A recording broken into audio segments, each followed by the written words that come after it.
Good evening, everyone. Please stand and join me in a moment of silence while I say a prayer.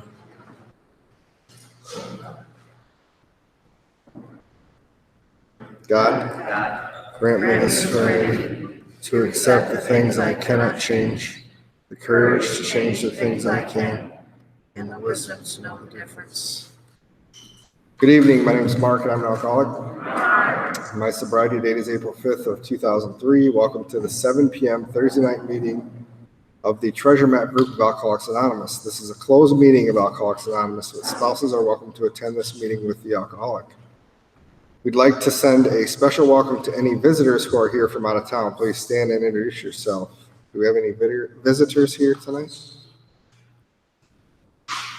All right. Also, anyone who may be visiting the Treasure Map meeting for the first time, please stand and be recognized. Hey, Greg. Welcome. Hi, Martin. Hey, Kris.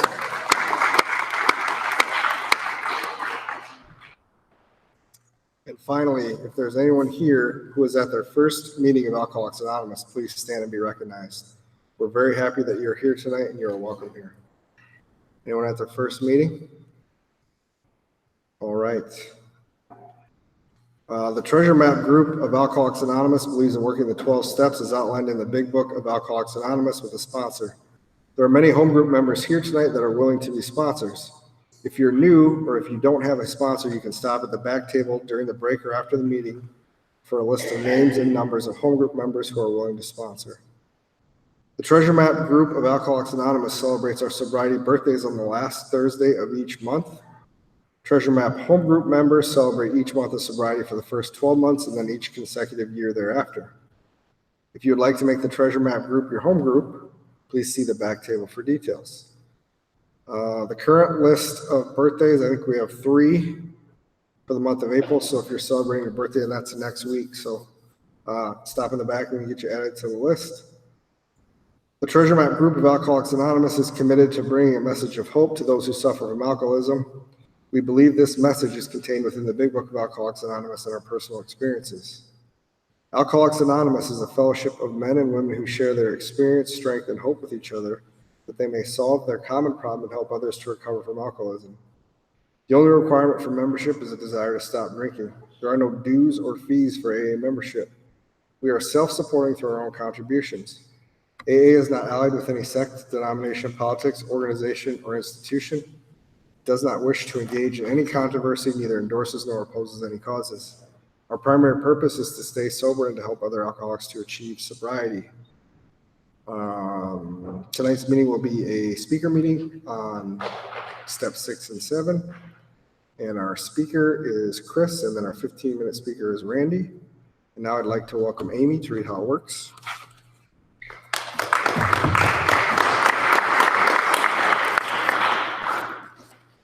Hello, my name is Amy. I'm an alcoholic. This is how it works. Rarely have we seen a person fail who has thoroughly followed our path. Those who do not recover are people who cannot or will not completely give themselves the simple program. Usually men and women who are constitutionally incapable of being honest with themselves. There are such unfortunates. They are not at fault. They seem to have been born that way. They are naturally incapable of grasping and developing a manner of living which demands rigorous honesty. Their chances are less than average. There are those, too, who suffer from grave emotional and mental disorders, but many of them do recover if they have the capacity to be honest. Our stories disclose in a general way what we used to be like, what happened, and what we are like now. If you have decided you want what we have and are willing to go to any lengths to get it, then you are ready to take certain steps. At some of these we balked. We thought we could find an easier, softer way, but we could not. With all the earnestness at our command, we beg of you to be fearless and thorough from the very start. Some of us have tried to hold on to our old ideas, and the result was nil until we let go absolutely. Remember that we deal with alcohol, cunning, baffling, powerful. Without help, it is too much for us. But there is one who has all power, that one is God. May you find him now. Half measures availed us nothing. We stood at the turning point. We asked his protection and care with complete abandon. Here are the steps we took, which are suggested as a program of recovery. 1, we admitted we were powerless over alcohol, that our lives had become unmanageable. 2, came to believe that a power greater than ourselves could restore us to sanity. 3, made a decision to turn our will and our lives over to the care of God as we understood him. 4, made a searching and fearless moral inventory of ourselves. 5, admitted to God, to ourselves, and to another human being the exact nature of our wrongs. 6, we're entirely ready to have God remove all these defects of character. 7, humbly asked him to remove our shortcomings. 8, made a list of all persons we had harmed and become willing to make amends to them all. 9, made direct amends to such people whenever possible, except when to do so would injure them or others. 10, continued to take personal inventory, and when we were wrong, promptly admitted it. 11, sought through prayer and meditation to improve our conscious contact with God as we understood him, praying only for knowledge of his will for us and the power to carry that out. 12, having had a spiritual awakening as a result of these steps, we tried to carry this message to alcoholics and to practice these principles in all our affairs. Many of us exclaimed, "What an order, I can't go through with it." Do not be discouraged. No one among us has been able to maintain anything like perfect adherence to these principles. We are not saints. The point is we are willing to grow along spiritual lines. The principles we have set down are guides to progress. We claim spiritual progress rather than spiritual perfection. Our description of the alcoholic, the chapter to the agnostic, and our personal adventures before and after make clear 3 pertinent ideas. A, that we were alcoholic and could not manage our own lives. B, that probably no human power could have relieved our alcoholism. And C, that God could and would if he were sought.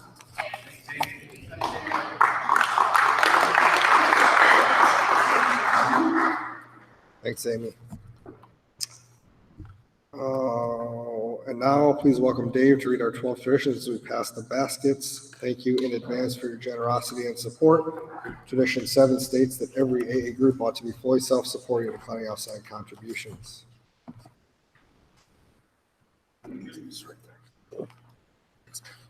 I'm Dave, alcoholic. 1, our common welfare should come first. Personal recovery depends on AA unity.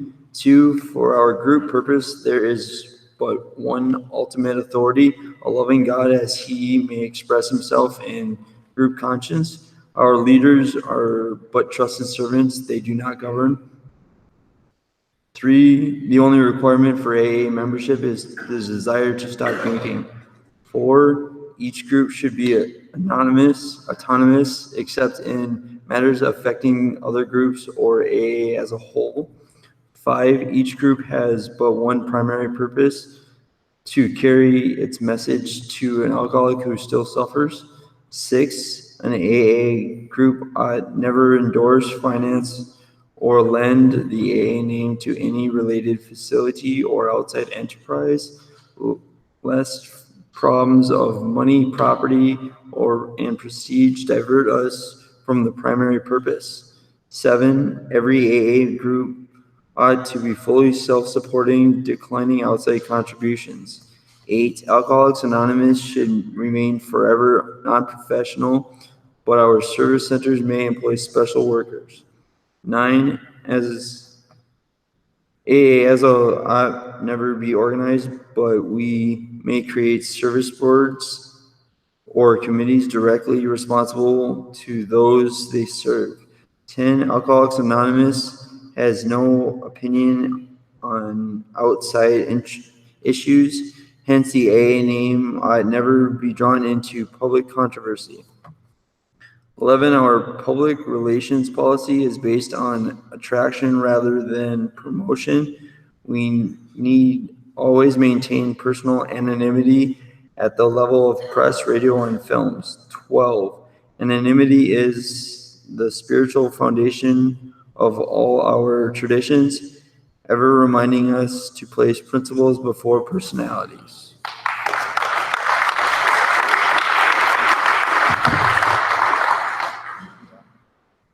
Thank you, Dave. And then before we get started, I'd just like to remind everyone to either shut off or silence your cell phones. And now it is my pleasure to introduce our 15-minute speaker, Randy.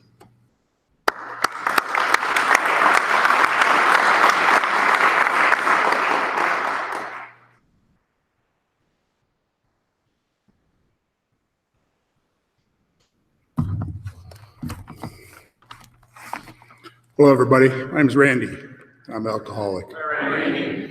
My sobriety birth date is January 3rd, 2011. And I am thrilled to be here to talk to you tonight. Got to go back a little bit My talks could be on 6 and 7, but I got to start with how I finished 5. I took my 5th step with a priest in a church, his office actually. I was so relieved that it was finally over, for one thing. Couldn't even tell you how long it took. I know I was in there for at least a couple hours, but I felt so great to get out of it and get it done that I just felt an unbelievable sense of ease. As I was leaving the church, didn't even make it out the front door. I went into the chapel, sat down. There's nobody else in the chapel but myself. I stayed there, just sat and thought for a while, didn't do anything else. And it was such an overwhelming sense of easiness and peace that came over me. And to this day, every time I go into that chapel, I get that peace, that easiness, that feeling that somebody is there watching me. I stayed there for quite a while, just thinking, not doing anything, just being in the moment. First of all, relieved of what I did, thankful for what I did, a little grateful that it was over. But in the whole thing, I just sat there for a little while, gathered my thoughts, did what I was supposed to do, and just sort of been in the presence of God with Lord. And I was just so ever thankful. After I left there, on the drive home, it felt so good, so relaxing, that I was just in a whole different world. It's hard for me to explain how I felt, but it was an unbelievable feeling within me. After I got home, I did take the big book down. I did do what they said. I did look through these. Then I really took a self-conscious effort look at myself to say, did I do everything? Did I admit anything? If I could answer honestly, which I could at that point in time, because I had, to my best of my ability, done what I was supposed to do. I sat there and just went through this book right as it tells me how to do it. Did I admit anything? Was my work solid? Was I withholding anything?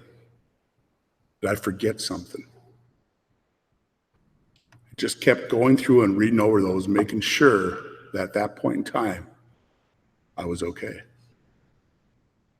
Being in the chapel had given me that sense of peace and easiness that made me go home and realize that, yeah, I did what I was supposed to do. I did this. Yes, I can. And it was so remarkable within my thoughts and my prayers that something was finally answered to me, that I was getting a little bit more feeling of relaxation, a little bit ease. I wasn't on nerve. I wasn't on edge. I was just relaxed. And it felt so overwhelmingly. So when I go back into this chapel, which I periodically do, probably once a month, if not more, I get that same easiness, that same senseness, that something in there has made me feel that I'm in the presence of the Lord, present of God, that He's part of me, that I'm part of Him.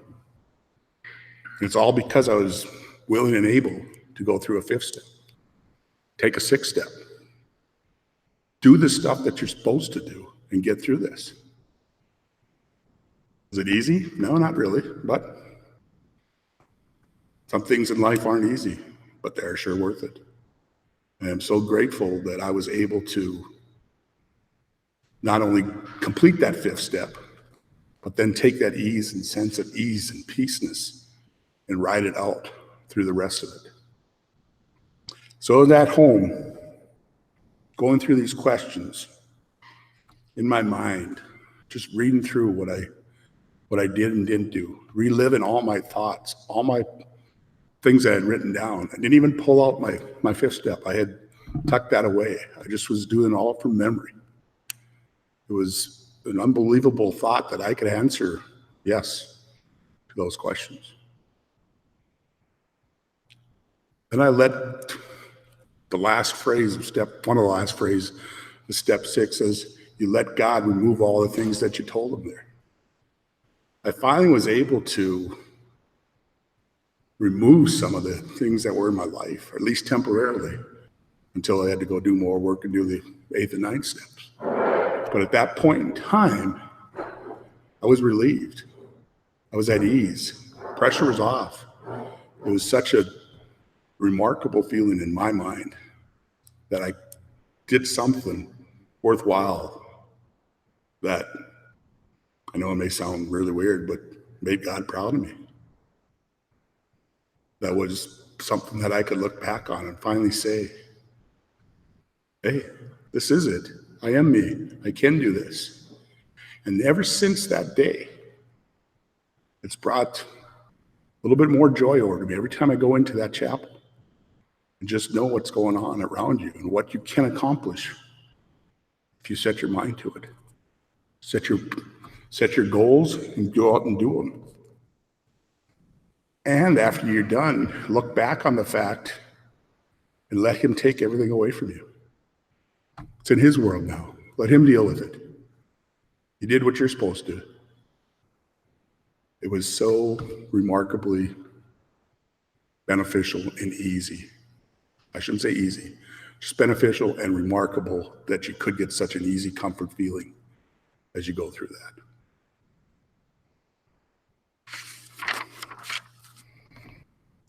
Obviously, when you answer all those questions correctly, it tells you go to the next step is 7th right away.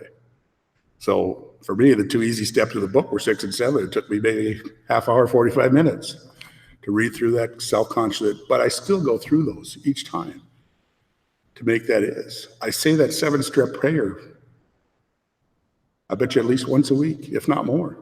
It's a part of me. It always will be. And it isn't anything that was overwhelming or joyful or whatever. It was just because I felt his presence with me, and he was removing all of my hateful, rotten things that were part of what we all go through, what we're all there. And to me, it was just a sense of peace. So easy, so understanding that I couldn't ask for anything else. So for me, the 6 and 7 steps are more of a connection that I got with God. After I had done the 5th step, done all that work, the connection that I got when I was in that chapel, that made me feel back to where I'm actually living again. I'm back part that there's something in this world to live for, to go for. And obviously he's right beside me. He's there with me. And to this day, I still think he is. And I will continue to do that. And I will always remember those 6 and 7, the first 6 and 7 steps that I did, that those were so remarkably important to me as we go through the program, because it made me see the rest of this as what it's for, and made me want to go and approach some of the next ones that I had to do, even though I've been not too thrilled or too excited. It made me look forward to go with that and to approach that. That's a lot of somber news for this group. I'm sorry, but that's just the way I am a little bit. So I don't, me, it's such a easy softness feeling that I have, that to know that God is with me in the things I do. He's watching out for me. It's remarkable that what he's done and what he continues to do daily, just because of simple little process that I did so long ago. So with that, I'd like to end my little talk to you. Hopefully it's not too sober, with the 7th step prayer, just as a way of saying thank you to him. And thank you for coming. Appreciate you all being here. My Creator, I am now willing that you shed off all of me, good and bad. I pray that you remove from me every single defect of character, which stands in the way of my usefulness to you and my fellows. Grant me strength as I go out from here and do your bidding. Amen, and thank you.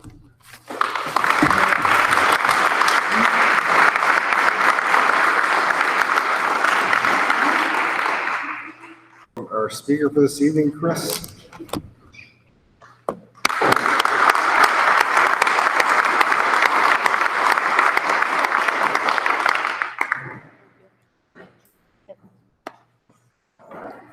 Hi, everybody. I'm Kris. I'm an alcoholic. I want to thank Michael for asking.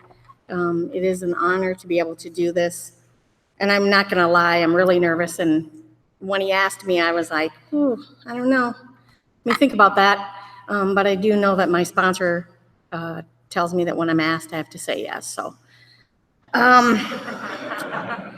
yeah, I am really nervous. So we're talking about 6 and 7, and it made me get into the book, both 12 and 12 in the big book. And on 76, it talks about the prayer that Randy read, but above it, it says, if we can answer to our satisfaction, we look at step 6. We have emphasized willingness as being indispensable. Are we now ready to let God remove from us all the things which we have admitted are objectionable? Can he now take them all, every one? When I came in here, I had no idea. I thought drinking was my problem. I didn't know that I didn't know how to live. I thought everybody acted like I did. I thought families were like my family. I grew up in an alcoholic home. My dad drank. My extended family, which is large, they all drank. And so we looked forward to the day that we could, and back then it was 19, go to the bar, which is in Beaver Creek, Minnesota. That was the favorite bar of my mom's family. And we could all drink together. I didn't notice when we got together that they, for the most part, drank until, you couldn't understand them. They were solving the world's problems. But I thought that looked like a lot of fun. And I was in. I wanted that. I wanted to be with them. And I think, not from the very first drink, because I was little when I drank at first, but when I was 13, I started, I discovered, taking my mom and dad's beer. They never drank hard alcohol. My dad never did until later in his drinking career. But the very first time I drank was with my oldest brother, and he came back from Colorado, and he brought Coors. And we drove around, and I got drunk, and I threw up, and I was like, this is the best time ever. We got out of the car, and I couldn't wait to do it again. I didn't know that was weird. I'm just like, that was so great. Let's do it again. And he was like, well, I don't know. It's probably not a good idea. And so I just, I don't know. I thought it was okay, and I liked that feeling of that ease and comfort, whatever, that, oh, thank you. I didn't know what that was. And I think I might have been 14. I'm not real sure. And I started, I wasn't heavy drinking then, but by the time I turned 16, I was, found some friends who liked to smoke pot, and drinking wasn't really for them. So whatever, I'll take that. And the thing I found interesting was that the girl that I partied with could always stop no matter what. She's like, nope, I'm going to say something. And I'm like, seriously, are you kidding me? And she's like, no, I need to have some for tomorrow. And I'm like, no, I'm going to do it all if I'm going to do it. And that's how I did my drinking. Once I started, I'm going to drink it all. And I don't know what that was, chasing that elusive feeling of ease and comfort, And so when I was in high school, and then I did discover alcohol, and a couple of my friends drank, but I found drinking shots. And it was Jack Daniels in the beginning, and then whatever I could get my hands on.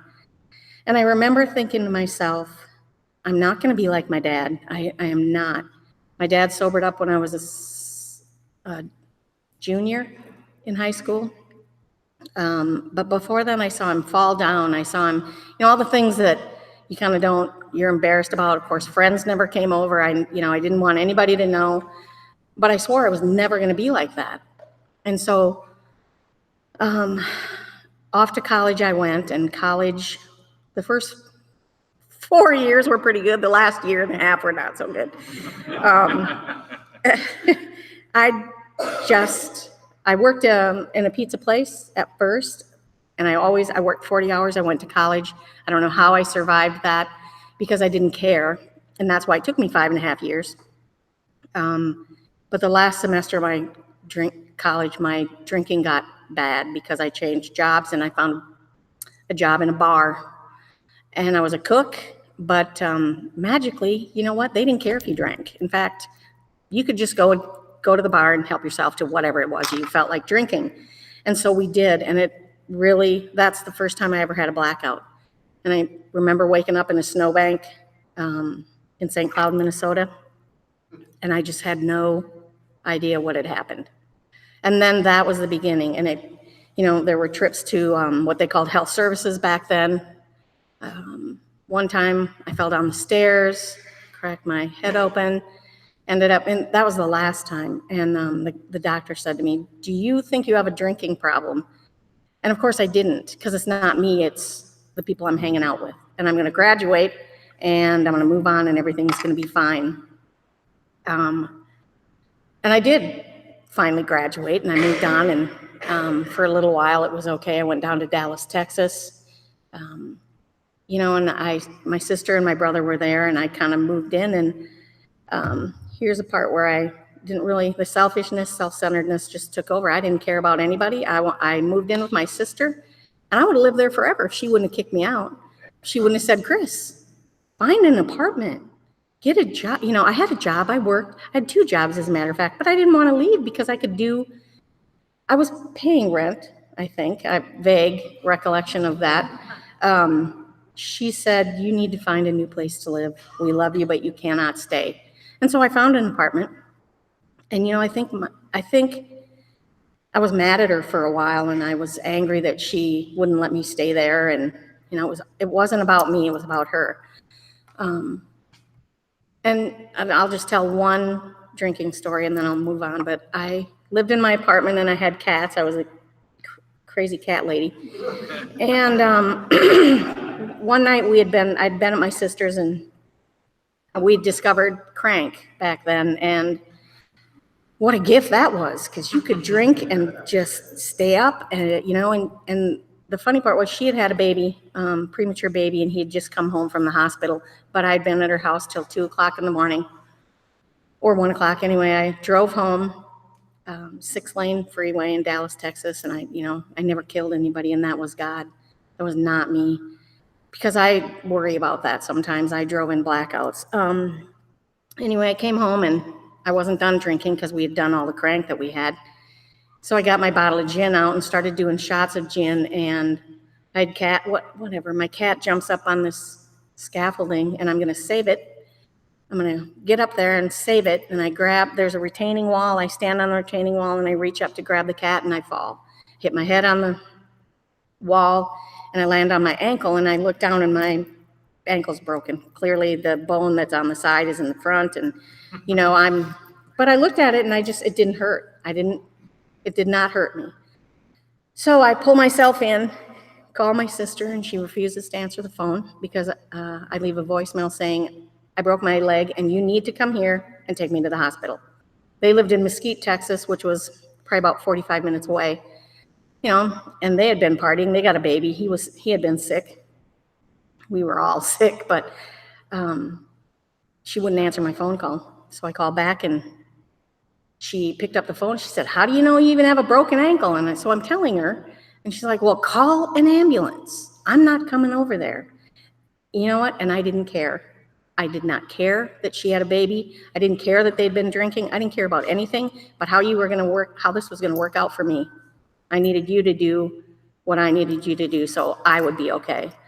My brother-in-law came, took me to the hospital. Back then, you stayed in the hospital. I was in there for 4 days.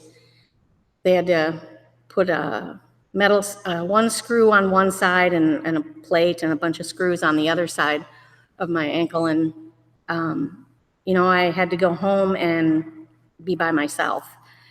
Nancy couldn't come and stay with me. She had her own thing going on. And so I was off work for a while, and I found that the pain pills weren't working. So I began to mix, gin, tequila, whatever it is Nancy would bring me. I'd make her go to the store for me. Some of those days are just, when you look back on them, you have a sense of regret. But at the time, I had no idea how selfish and self-centered I really was. So I began to mix them, and then ran out of the pain pills, and I had to go back to work. And I don't know when I crossed that line. I don't honestly know, but I know there was a point where I couldn't not drink. I couldn't not. And it began to be every day in the morning and at lunch and at night. I had a job. I had a really good job. I was a payroll clerk for a camera and video company, and turned out that they sold the company, and I was going to lose my job. And my sisters, I'm on the phone sobbing hysterically, and she says, "You're going to be fine, Kris. You can get a job." And I said to her, "You have no idea what you're talking about. You have someone else in your life." And, it was poor me. I was the victim. So it ended up, she was a kindergarten teacher. She got me in as a substitute teacher at her school, and I substitute taught K through 6, and I was drunk every day. I brought in a Tupperware glass full of whatever. Usually it was gin or tequila. One time I was in a 3rd grade class, and it was wine, so I know that smelled, but I didn't have anything else. And a little girl came up and asked me, "What do you know what that smells like? Alcohol." And I'm like, "Well, no, I said, "No, it's my medicine." I didn't have any idea how right that was. I don't know how I did it. I don't know how I didn't kill somebody or hurt somebody. But I do know that I was not nice. I was not a good person. I had no consideration for another human being. I needed what I needed. And my sister, bless her heart, she did what she could for me, helped me get that job, and eventually that wasn't working for me. It was the year of Waco, Texas. Do you remember the Waco 54 days? And I was on unemployment then, and it was coming to drinking, passing out, coming to drinking and passing out, and not showering unless somebody was going to come over to my house. Then I would clean hysterically. I would just make sure everything looked good. And then, they came over and didn't know. Nobody knew. And at the end, before I left Dallas, I was drinking and throwing up a lot. I couldn't eat. It was bad, and I had no idea how to do it. I knew that I had a problem, but I didn't know what to do about it.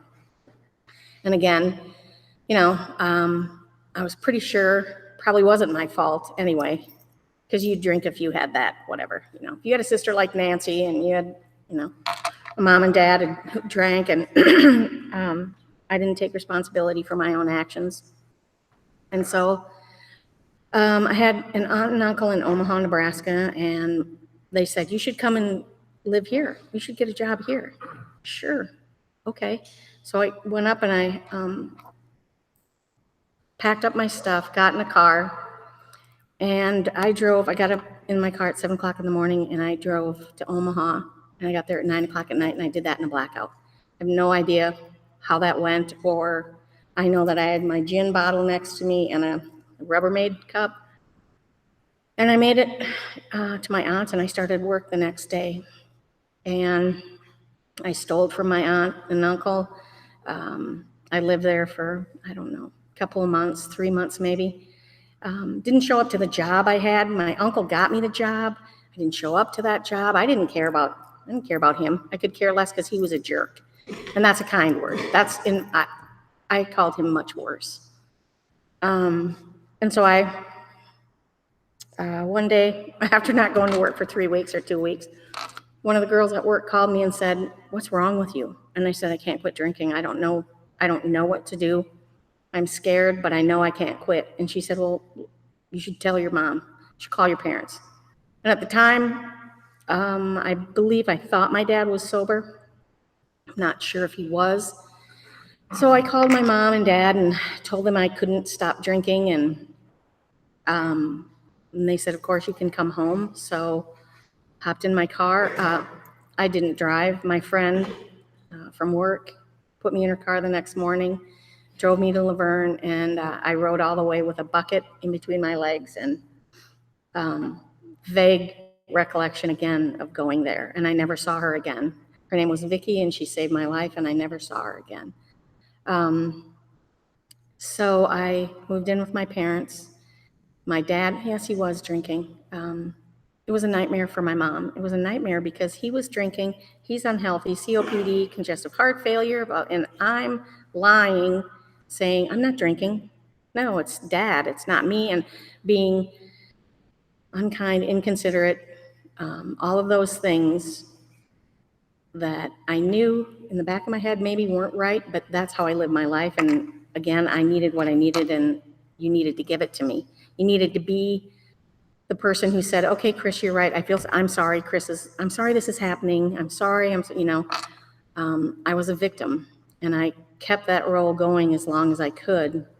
My dad ended up in the hospital, and he was crazy. It was a crazy time, and I had stopped actually drinking for maybe 2 weeks when I came back to my hometown and found a job in the education thing again, and I'm drinking, lying to my mom. My dad's in the hospital. It's just crazy. And finally one day she said to me, you can't continue to drink. Can't stay here. You're gonna have to go to treatment, whatever, but you're not gonna drink. I've got your dad, he's on the 4th floor in McKinnon, and you just can't do it. And I had an uncle who'd been sober for quite a while at that time, and he came over. And he was a good guy. He was really a good guy. And he came and he said, so your mom says you drink a little. I'm like, well, you have no idea, obviously. And we sat down, and he said, so tell me about what happens when you drink. And, at first I'm like, well, I don't know. I guess I drink a little too much, and then I black out. And then if I don't black out, I just get mean or I cry.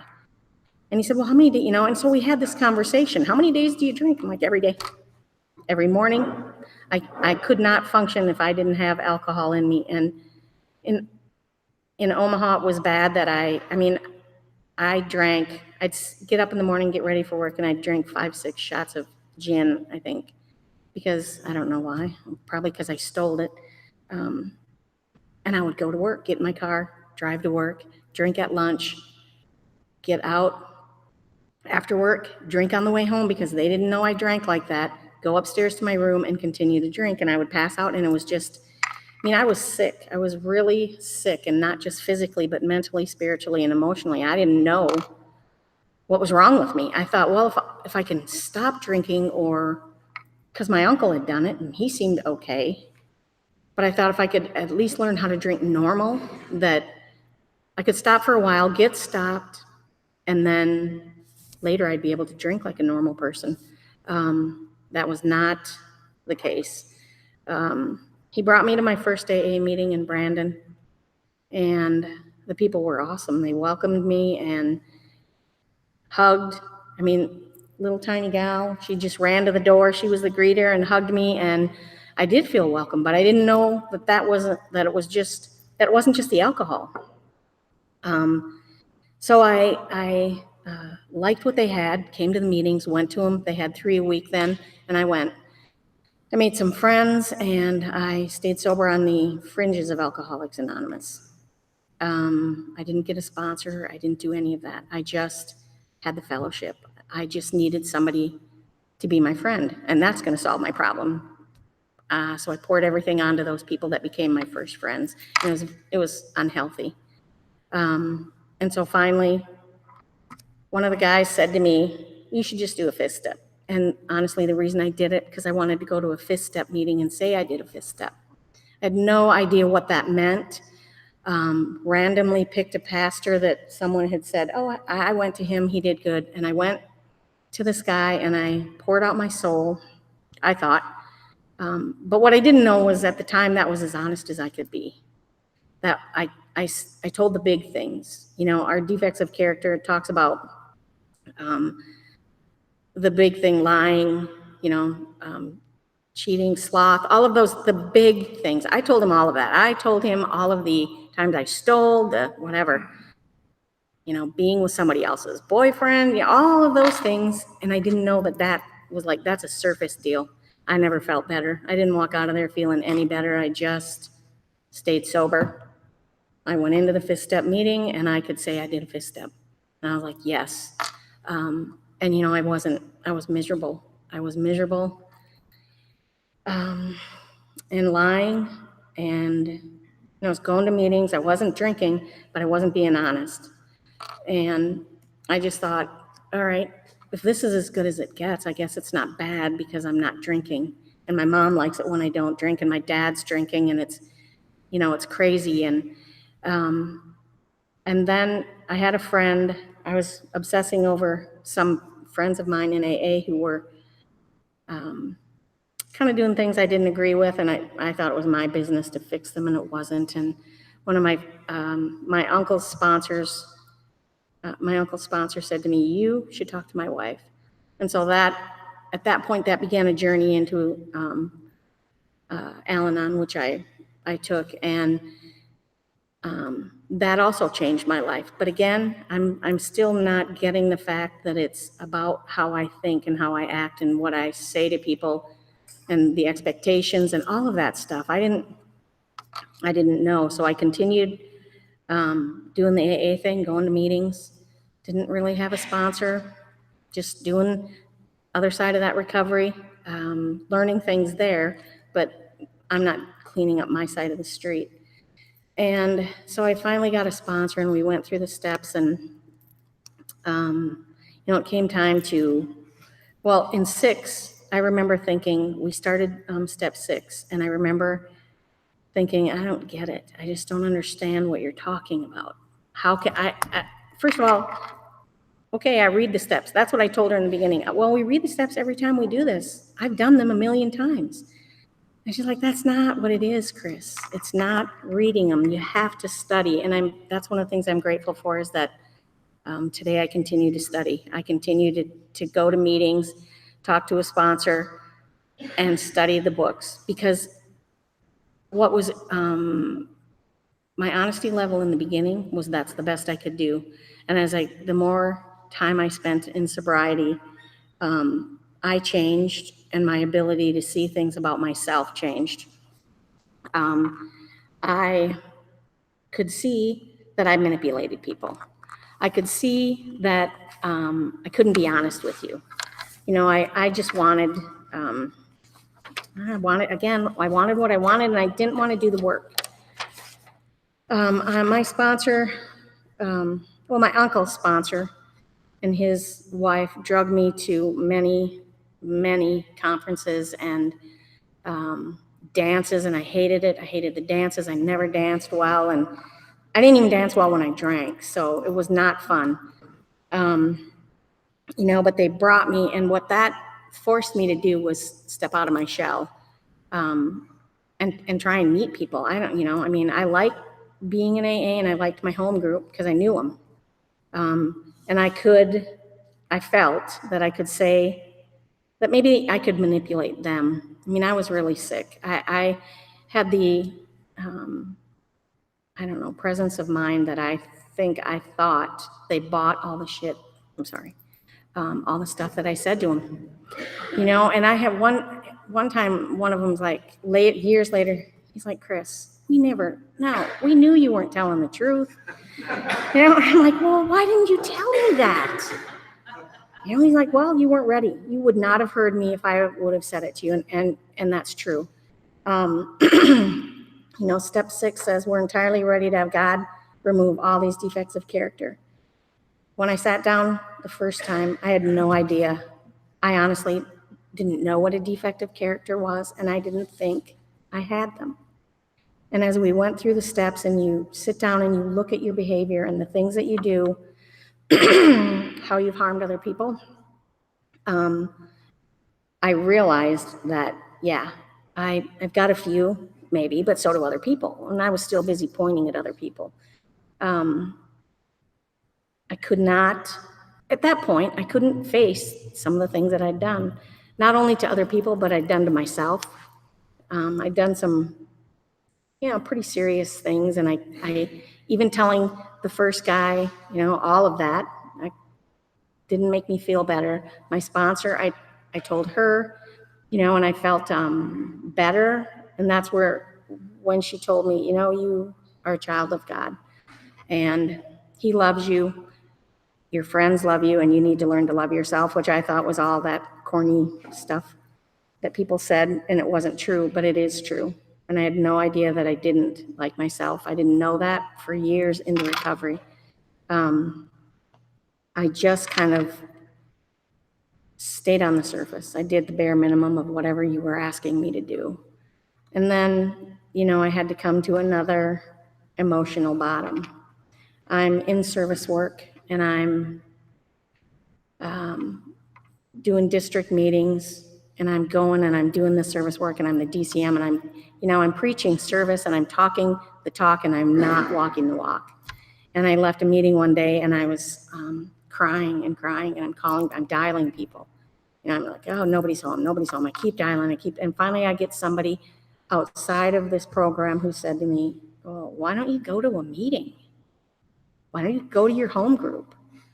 And, I was so afraid that I would not be welcomed back in.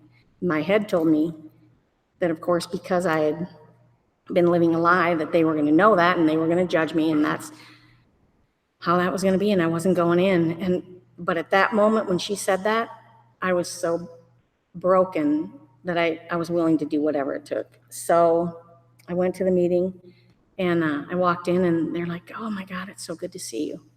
Thank you. Welcome back.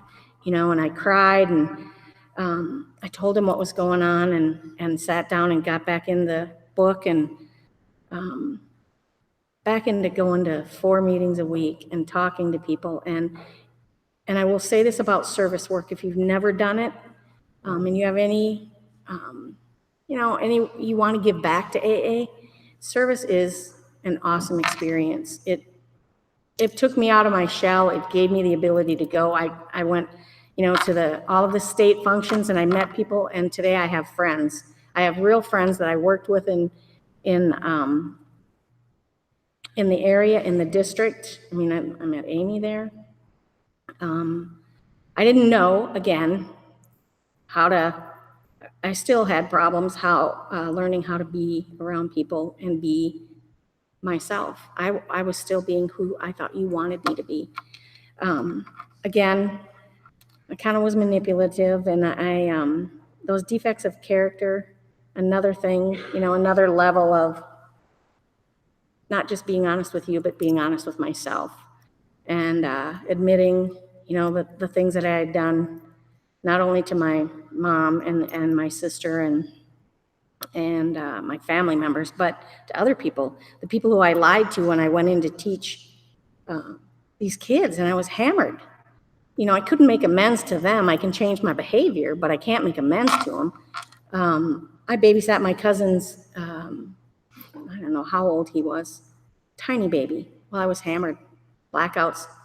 I had to go to her and make amends, and that was probably one of the hardest things I had to do, is take responsibility and admit that I did it and I was sorry for it. And I asked if she could forgive me, and she didn't right away. She didn't. And I had to walk away and be okay with that. Today we have a great relationship. She's in recovery, sort of trying to get a sponsor but I was able to do that. I had to apologize to her mom, make amends to her mom. And I guess I didn't, I don't know, as I look at steps 6 and 7, we're entirely ready to have God I didn't want him, first I didn't know I had any. Second, I didn't want them all removed. And then as I got deeper in there, I was like, so if I say, I am entirely ready, will you take them all? And I can move on and I'm going to be this great person or healthy, whole person. And it's not how it works. I had to become entirely ready to let my higher power do whatever with them. I had to be willing to do the footwork. I had to be willing to look at what I was doing, change my behavior, all of those things. And really above all, had to look at my motives for my actions, why I was doing the things I was doing. And I wasn't real good at that in the beginning. I will say that one of my first sponsors, I'd go to these things and I'd say to her, these conferences, I'm like, why am I the person that has to change? Why can't my family? Why? And she's like, you are such a whiner. Now just stop. Stop pointing the finger and do your own stuff, and I will say one of the toughest things, because I was not, and I don't want to cry about this. I was not good with my dad. I was not kind to him. I was in recovery and I was still not kind to him, and he's dying and drinking and he's going to die. And I know it. And I could not stand him. I couldn't do it. I couldn't go into the house. I was living in their basement and I had nothing to say to him. And he's withering away, and my friend's husband said, here's what you're going to do. You're going to respect him, and you're going to go into that house every day when you get home from work, and you're going to sit down and look him in the eye, and you're going to talk to him. How was your day, Dad? What happened today? And you're going to listen to him. Even if it's 5 minutes, you're going to do that every single day because he deserves your respect. And, I didn't believe it at the time. I didn't care. I did it because he said I had to. And I knew he was going to ask me. Him and his wife would ask me things like, tell me to go look in the mirror and say, I love you, Kris. And I'm like, oh my God, I'm not doing that.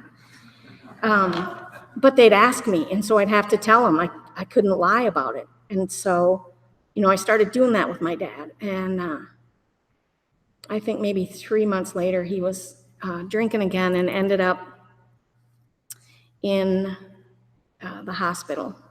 And I just celebrated my AA birthday in the basement of the hospital in Laverne. And I brought all my friends upstairs to meet him because he was doing pretty good. And I was so excited. He was sober. And I thought, this could be different now. It can be different. And he and I had become okay. The next day, I went to work and they called me and said, you got to come home. We can't wake your dad up. And you know what? I just was like, no, I'm not doing it. I instantly became angry. And, I know that's fear today. I know that I was afraid and I didn't know what was going to happen. And I'd not lost someone that close to me sober. Done a lot of drinking funerals, which I don't recall. But it was my dad. And so I get in the car and whatever, I get over there and he's fine. Hey, no, he's good. We got him up. And I'm like, oh my gosh. Because the last 5 years of his life that I lived there, he was in and out of the hospital. I don't know. He couldn't breathe. He was on oxygen. Anyway, they'd bring him in, middle of the night, they'd call, Kris, he's not going to make it. You got to come in.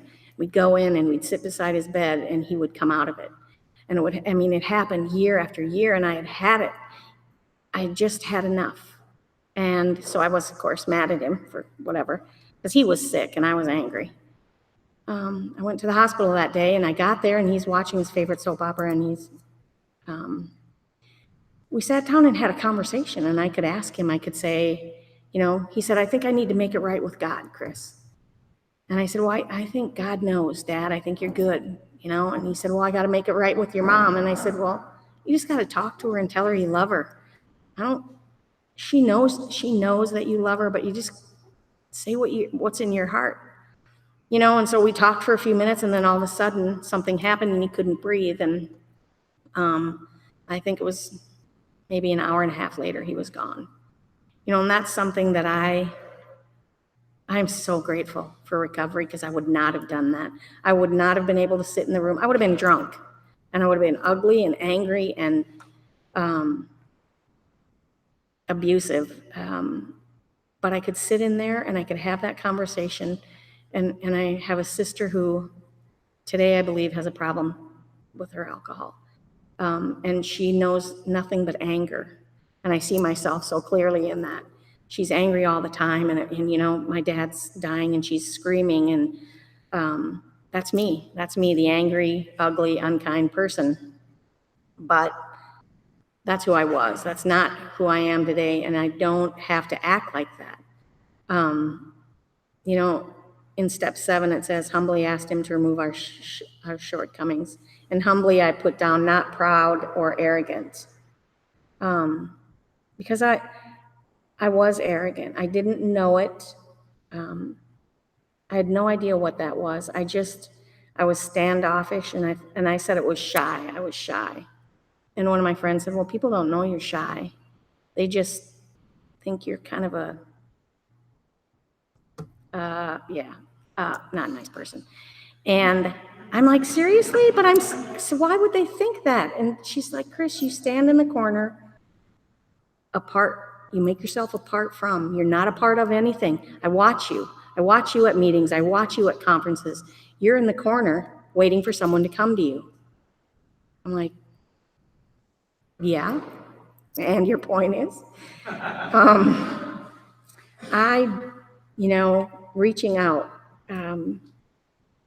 Reaching out to other people, asking for help, that's part of the deal. That's part of humbly and remaining teachable. I didn't care about any of this in the beginning. I didn't care about removing any of my defects of character. I didn't have any. I didn't care if you didn't like me because I didn't like you either. And it was all a blame game. I kept score. I was a victim. I became the person that, people didn't want, even my family they didn't know what to do with me, even in sobriety. Was not emotionally well for a long, long time. But since I got, the day that I called the friend and I went back to my meeting and I got back in to the books and the meetings and my sponsor and going to meetings on both sides of my recovery, it's taught me that it's not about me. I don't know if that's probably not the right word. My problem is me, and my problems are my own making. I used to think it was everybody else's fault. And I used to think if you would just be nicer, and if I would be nicer, what do you want me to do? I'll do it. How can I was kind of a chameleon. Sometimes I would do what I had to make you like me. And then if you didn't like me, then I don't like you either. And it became ugly. And I didn't know how to live. I didn't know how to be a person. I didn't know how to be a daughter. I didn't know how to be an employee, a sister, an aunt, a friend. I didn't know how to do that. And today, I get that.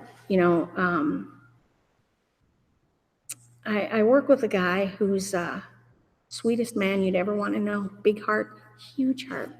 Loves his job, loves everything about his job. And for some reason, I think that it's okay that I'm unkind to him. And I see myself doing it, and I'm appalled that I think it's okay. And in my head, I know it's not, but yet I hear myself talking to him as though what he's saying is insignificant, and it breaks my heart. And he had this conversation with me last night, and he's telling me how he thinks that talking to me helps him so much, and I'm so kind to him, and all of these things. And I walked out of the door, and I thought, oh my gosh, I don't know, am I being kind, or I don't know. What I knew today when I walked in was I've got to be kind. I've got to talk to him. I got to go over and I got to talk to him, and I got to tell him that he matters, because he does matter. And the thing that he struggles with is the thing that I struggled with. He's afraid. He's afraid of what people think. He's afraid he's not doing his job good enough. He's afraid that he's going to lose his job. I get it. I feel that way. Not as many days as I used to, but I look at him and I pray. I prayed last night that I would maybe be a light to his life, maybe a light that would show him a different way of living, that you don't have to be afraid, that, you can do something different. He goes home and he thinks about all of these things that happen at work.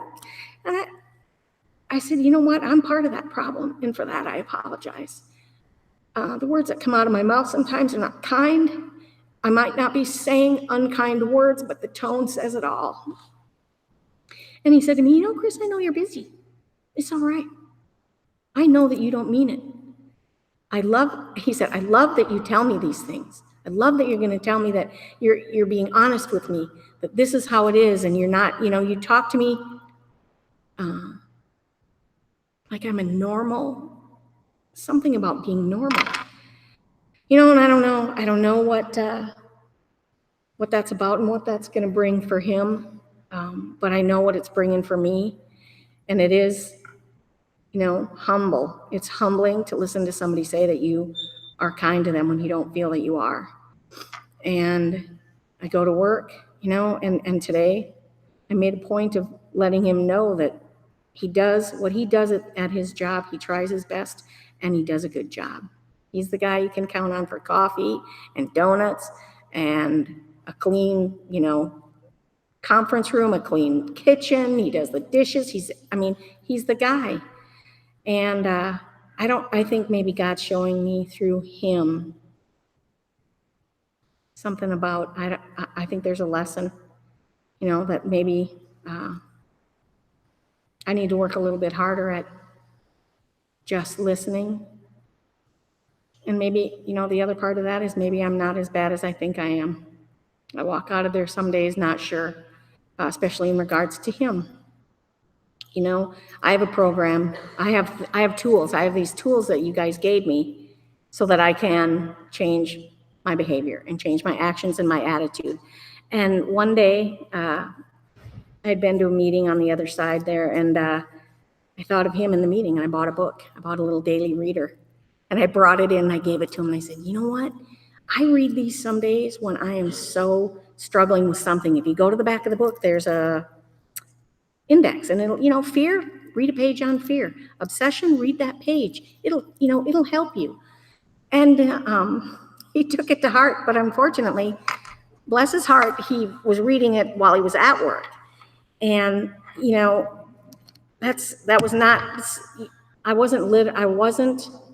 Larry, he takes everything literally. And so I needed to say, at home, read this. Take this at home and read it.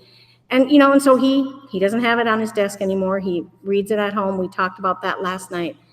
And what I told him also was, you know what? I've been you. I get it. I've been afraid a good portion of my life. But I don't have to be today. I don't have to be afraid. I don't have to be angry, resentful, unkind, all of those things, because I have this stuff to help me. And I told, he's asking what to do. How can he feel better or whatever? And I just said, you know what I do? I have a gratitude list. That's what I'd start with. He's like, well, I say I'm grateful every day. And I said, well, write it down. See if that changes you. And then I said, and you know what else I do?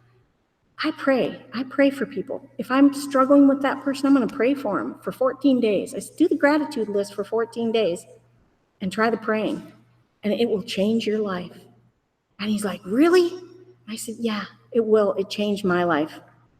And today, I think he wanted to tell me that he's been doing it, but we didn't get a chance to have a conversation. He's an amazing human being, a humble servant. That's the kind of guy I aspire to be, somebody who will serve not you, but serve people without wanting anything in return, because he loves it. He loves what he does. He loves the people. He's just a good servant. And, I get to have conversations today with him about God and about how to change your life and to change your attitude. And it changes me. I felt better today than I had with him for a long, long time. And I think I'm the one that needs to take my advice. I need to get the gratitude list out, and I need to do the praying, because that'll change me.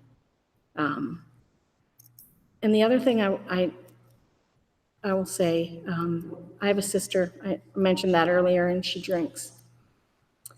And she drinks a lot, and it was to a point where she was, her liver, she was in the hospital like 3 times in 3 months, and her liver was shot. You know, she wasn't going to stop drinking, she was going to die.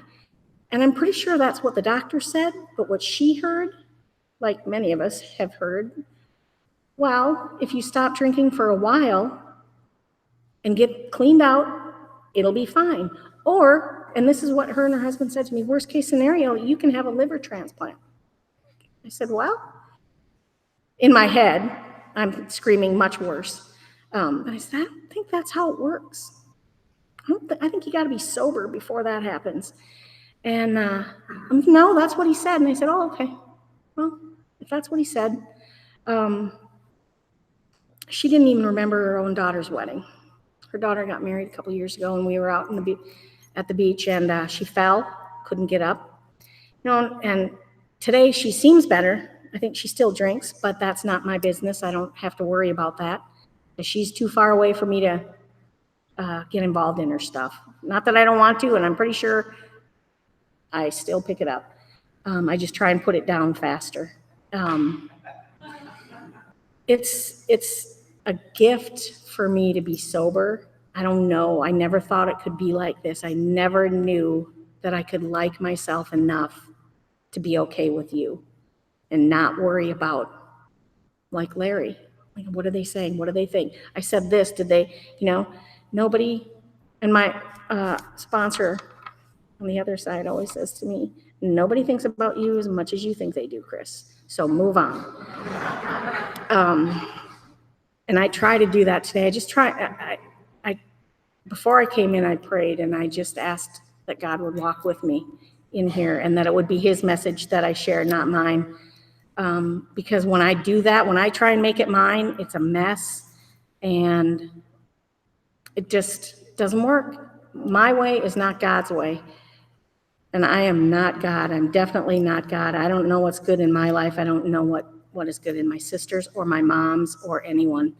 I know that I'm today a better daughter. I'm a better employee. I'm a better friend, a sister, and an aunt than I have ever been in my whole life. And if I didn't have this, the steps, you people, the meetings, I would not be here. And my family would not want me. I would not have been able to hold my great nephew. None of that would have happened. And you know, it's such a blessing, and it's so much more than just being sober. That's great. I mean, it was great in the beginning and it worked for me, but today I got to have something else. I need to actively do what you guys have always told me to do. Get a sponsor, read the book, do the steps, go to meetings, and serve. I'm grateful. Thank you for the opportunity. That's all I got.